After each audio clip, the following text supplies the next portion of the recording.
Carpintero, la caja en que me encierren, hazla suave de un árbol de esta senda. Así podré soñar cuando me entierren, que estoy de vacaciones en esta hacienda.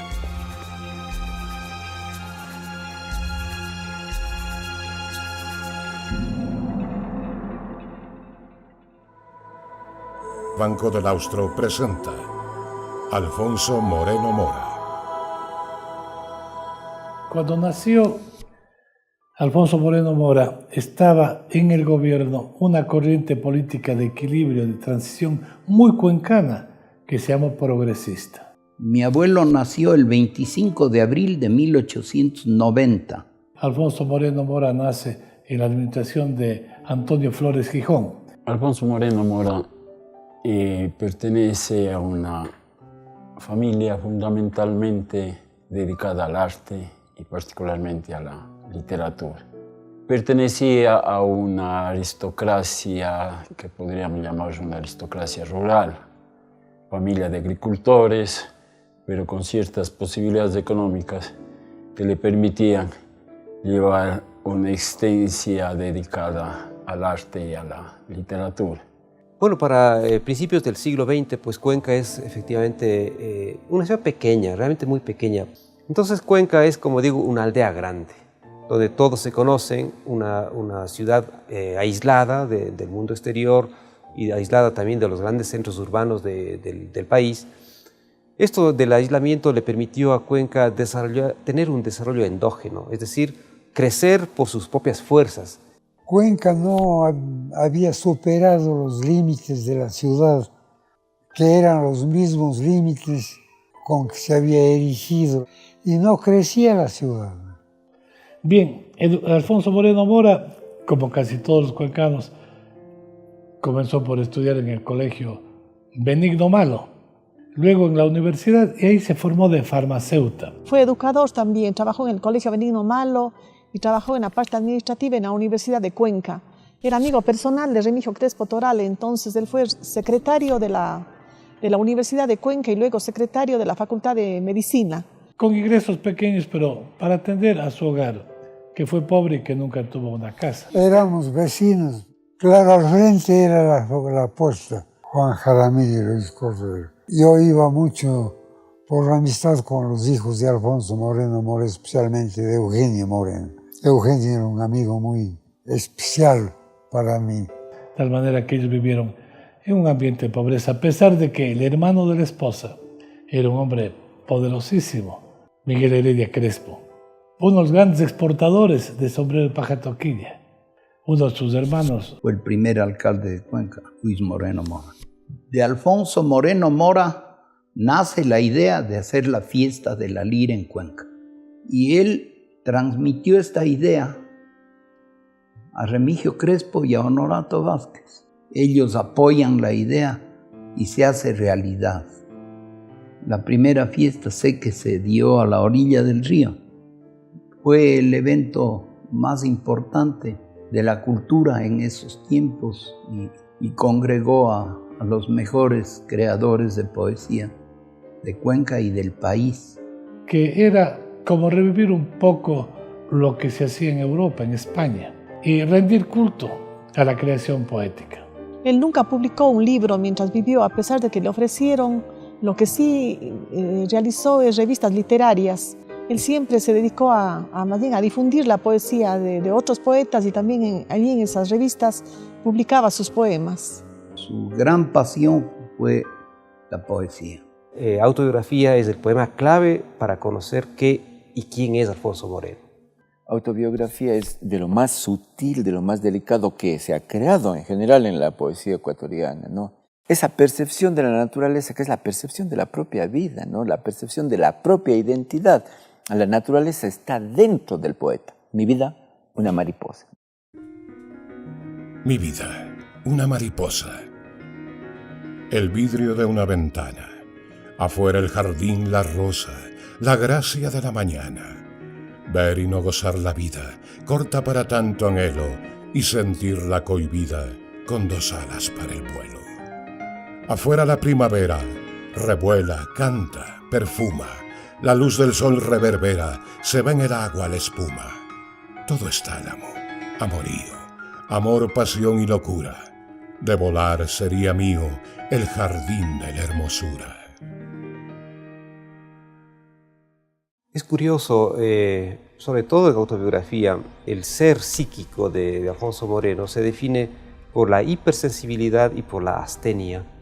La hipersensibilidad pues le da ese toque de no poder soportar todas las asperezas del mundo. Todo para él se le vuelve zarza en el camino, hasta la cosa más pequeña. Y la astenia, pues como este elemento característico de la psicología, de poseer poca fuerza vital. Esto no tiene nada que ver con el aspecto físico del cuerpo, porque podría ser un hombre gigante, un hombre corpulento, pero su fuerza psíquica, es decir, la astenia que se llama, sería diferente. En el caso de Alfonso Moreno es un asténico, es decir, un hombre proyectado hacia lo interior, hacia la vida intelectual y por tanto con poca fuerza para enfrentarse al mundo. Esa especie de desesperación del ser humano de sentirse como prisionero en medio de una naturaleza exultante, de una naturaleza que es toda luz. Personalmente consideraría que Alfonso Moreno está en pleno modernismo. El modernismo es un movimiento de entusiasmo, de libertad, que suele vincularse fundamentalmente al gran patriarca Rubén Darío en 1866 cuando publica Azul. También sufrió el dolor de vivir, como diría Darío, ¿no? Dichoso el árbol que es apenas sensitivo y más la piedra dura, porque esa ya no siente, pues no hay dolor más grande que el dolor de ser vivo, ni mayor pesadumbre que la vida consciente. Sí, los modernistas sufren el desarraigo entre lo mucho que le piden a la vida y el choque que tienen con la sociedad en la que vive. Alfonso Moreno Mora es un poeta modernista, un joven que gustaba de la poesía y que procuraba que ésta sea lo mejor posible. Bueno, se considera que Moreno Mora es modernista porque una parte, por lo menos de su producción, se puede insertar, digamos así, en el modernismo ecuatoriano, el modernismo de los decapitados, de Silva, de Noboa Camaño, de Borja.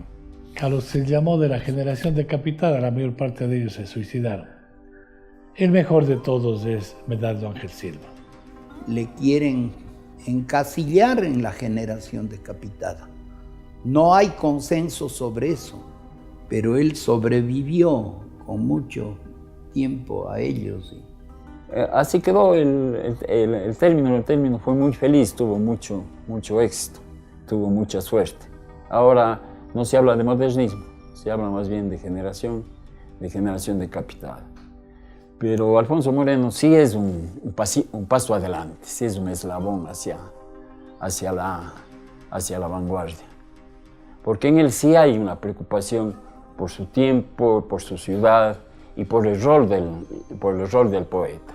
Sobre todo en un poema que se llama Visión lírica y en un poema que titula La epístola a Luis Felipe de la Rosa. Luis Felipe, tu vida de inquietud se remansa con una pierna menos y una experiencia más. Tu diestra en el naufragio la boya al fin alcanzas. Y serenado, miras 14 años atrás. ¿Has triunfado? Pregunto, ¿la victoria te alegra? ¿Te compensa las penas de ayer sin fin? Cuando tu musa errante bajo la noche negra era tal una fuente que llora en el jardín. Si del alma pudiéramos hacer el palimpsesto, borrar todo lo triste para escribir con luz, epitalamios rosas. Ah, qué dicha fuera esto, olvidar que en el hombro llevamos una cruz. Dichoso tú que tienes 2 lánguidos camellos o una hermana, la dulce compañera ideal, el mar y las montañas y los países bellos en tantas latitudes te harán pronto olvidar. Las horas en la aldea resbalan lentamente, como un carro repleto de basura y dolor. el mismo aspecto siempre, la misma luz, la gente, grávida de hipocresía, de Cristo y de rencor. Se vive sin motivo. Supieras lo que es eso.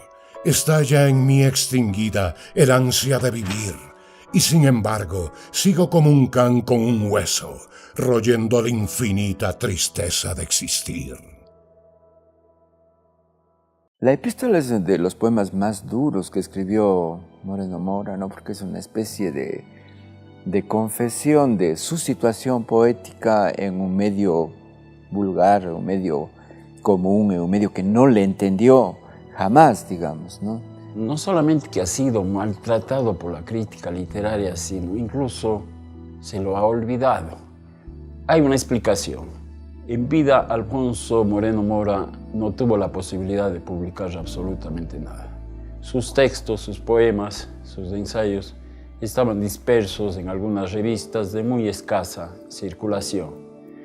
Eso explica que Benjamín Carrión, el gran crítico lojano, el autor de la teoría de la pequeña gran nación, no lo haya marginado, ni siquiera lo menciona en su índice de la poesía ecuatoriana. Yo creo que el poeta hipersensible teme una mala recepción de su obra. Y a veces la mala recepción es el silencio del público, es decir, presentar un libro y que nadie opine nada de él. Entonces eso, teniendo como él tenía una supervaloración del oficio poético, eso debió parecerle anticipadamente una especie de rechazo público.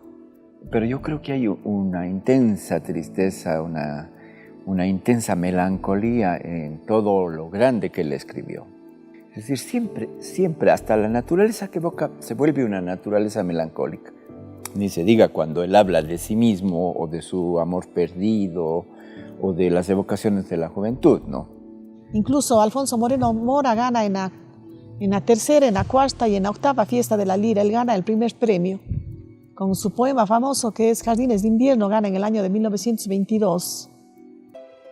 Atardece lentamente, muere la luz poco a poco. Esta tarde ha sido larga, de recuerdos dolorosos. ¿Cómo se va uno cambiando? ¿Cómo le llega el otoño? Tenía entonces 20 años. Qué lejos se queda todo. Novia que pasas la tarde mano a mano con tu novio, la vida se va, se acaba, en un verano tan corto. Cigarras que ayer cantaban, yacen hoy día en el polvo. Ay, cuántas torres azules se pierden en los recodos. A veces vuelvo la vista y en vano buscan los ojos el jardín, el huerto, el valle que alumbró el sol en su orto. Me he quedado melancólico esta tarde en la ventana, viendo los largos caminos que van a tierras lejanas. Cuántos que van y no vuelven. En los caminos del alma, lo que vuelve es el recuerdo, lo que se va, la esperanza. Primer amor. Novia rubia, de 15 años y enlutada, de ojos huraños y dulces y nerviosas manos blancas. Amor de campo, poema, con música de alboradas. Callado amor que tuvimos, cuando niños en la granja. Ay, el amor que amanece, ay, las princesas roxanas, la sangre que arde sin fuego y el calor de las miradas. Es una pena llorosa, ni un retrato, ni una carta, solo la música dulce de unas divinas palabras. Nuestras manos se oprimieron, se conversaron las almas, después yo pasando lejos y ella siempre en la ventana. Jardines de invierno es una serie, realmente, no es un poema, sino es una serie. Me parece que tiene 35 secciones, 35 partes.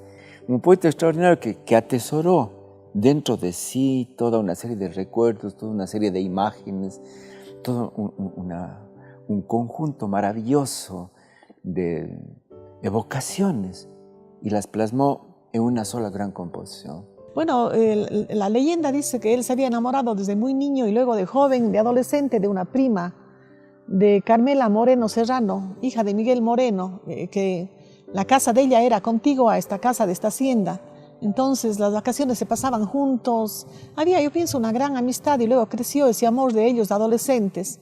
Una prima rubia, muy simpática, pero que hubo oposición familiar, posiblemente porque no es tan conveniente, se consideraba que no era tan conveniente que haya una relación ya que termine en matrimonio de dos primos. Y eso posiblemente le resintió con la familia. No volvió a pisar, no puso un pie en la casa de sus padres. Él llegó allá cuando estuvo ya muerto para el velatorio. Eso hay que decir la verdad. Bueno, sí, muchas anécdotas nos contaba nuestro padre. Por ejemplo, que alguna vez llegó muy triste ya en los últimos años de su vida y sacó a un patio un baúl lleno de poemas, de manuscritos y quemó. Cuando el cronista vitalicio de Cuenca, Víctor Manuel Albornoz Cabanillas, en 1951 publica una antología de la poesía de mi abuelo, se conocen algunas producciones de él, lo que se salvó realmente porque mi abuelo no se preocupó de compilar en un volumen todo lo que él había producido. Alfonso Moreno Mora murió bastante joven, de 50 años, en el 1 de abril de 1940. La versión que circula en la casa es que asistió a una fiesta de una graduación de un alumno de medicina. Él era prosecretario, pues. Y todas las graduaciones antes se festejaban con bastante alegría, con bastante licor, indudablemente, con bailes.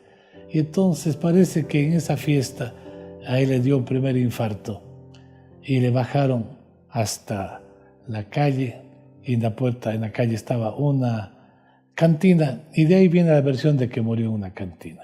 Tal vez yo pienso 1 o 2 meses antes de morir, él presintió su muerte. Eso de entrar, digamos, hasta en el terreno de la muerte, pero entrar suavemente en una especie de pasadizo natural, digamos así. Carpintero, la caja en que me encierren, hazla suave de un árbol de esta senda. Así podré soñar cuando me entierren que estoy de vacaciones en la hacienda. Este árbol dióme sombra cuando niño, a su abrigo pasé días enteros. En el hogar fue todo de cariño, el resinoso olor de los gomeros. En sus bosques vagué de adolescente, oyendo los lamentos casi humanos que lanzan con el viento de repente. Cuántas horas de ensueño y de locura, cuántos nombres grabados con mi mano en su corteza sonrosada y dura. Mis 20 años líricos te hicieron la corte. Tú les sonreíste con divina gracia, y ellos, por la gracia de tu aristocracia, fueron palaciegos de exquisito porte. Fue entonces cuando hubo 100 rosas abiertas, 100 cálices llenos de vino escarlata, 100 cóndores jóvenes, 100 guslas de plata, 100 trompas sonoras, 100 arcos, 100 puertas. Fue entonces. Hoy día, desde mi abandono, batí mi recuerdo sin sombra de encono. Recuerdo que aroma las alas desiertas. Solo tu memoria, mujer, no me hastía, y siendo imposible hoy, eres más mía que entonces, cuando hubo 100 rosas abiertas.